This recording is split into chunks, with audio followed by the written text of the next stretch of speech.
So last night in my talk, I touched on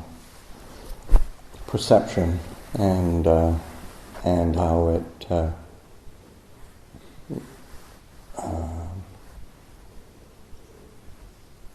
how necessary it is to pay attention to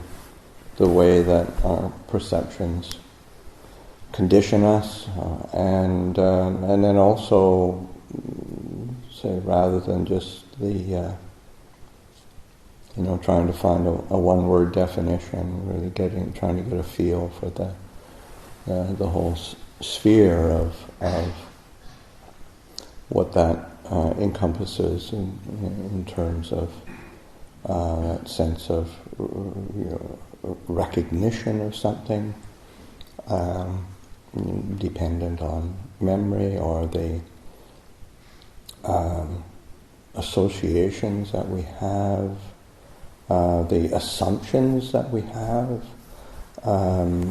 that are based on memory and conditioning as well, and based on the current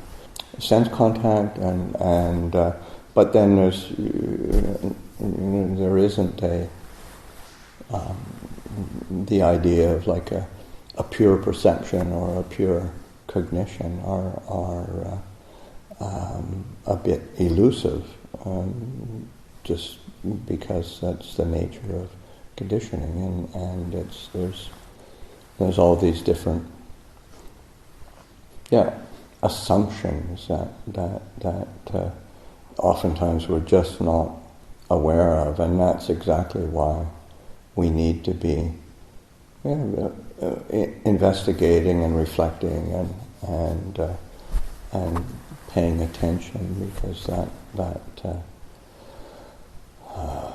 as I said, like I mentioned last night with that question of Mahakotita, our feeling, perception, and consciousness, are they conjoined or disjoined? And I'm sorry, but they are conjoined, and so that they're working together in the sense of, and then how the Buddha describes the consciousness as being like a conjurer's trick. And it's like things are happening that we're not really aware of, or because of the assumptions and biases and hidden agendas of the mind. So that to be attentive to that. Just because we think something or feel something doesn't mean it's actually has any particular solidity or absolute truth to it.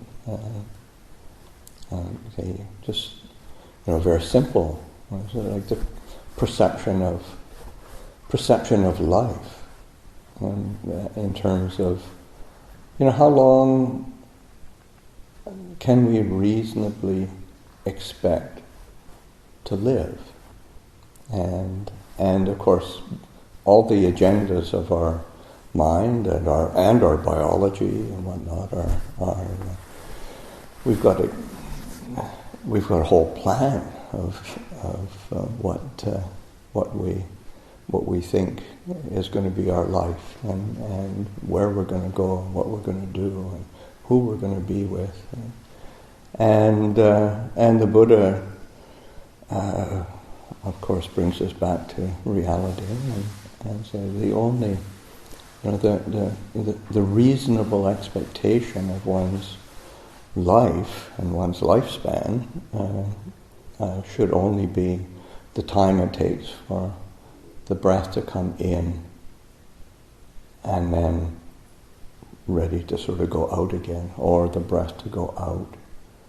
and to come back in again, or to swallow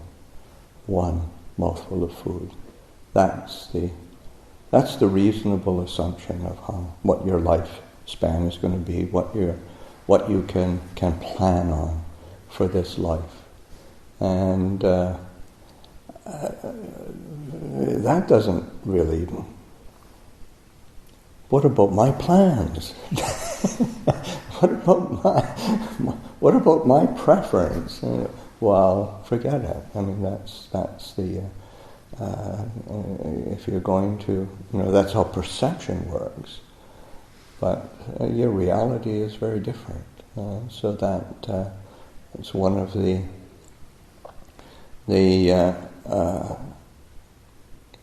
fundamental insights into that change one from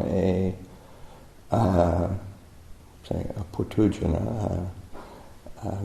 well, as Ajahn translates as a thickie, somebody thick with defilement, somebody who's stuck in the world, and an ordinary, as Ajahn says, ordinary run-of-the-mill person, and to a noble, awakened person. That fundamental insight is that yatabhuta jnanadassana, knowledge and vision of the way things truly are, and that bringing that back into our perspective in order to get a perspective on perception, on feeling, on consciousness, and a particular perception because it's got all the associations, and so using that as a reflection to remind us to keep our attention on Dhamma, keep our attention on the cultivation of the wholesome, keep our attention on the relinquishing of what's unskillful, is not necessary, not beneficial, and go about the day and do what needs to be done, and keep the mood kind of alert and present, and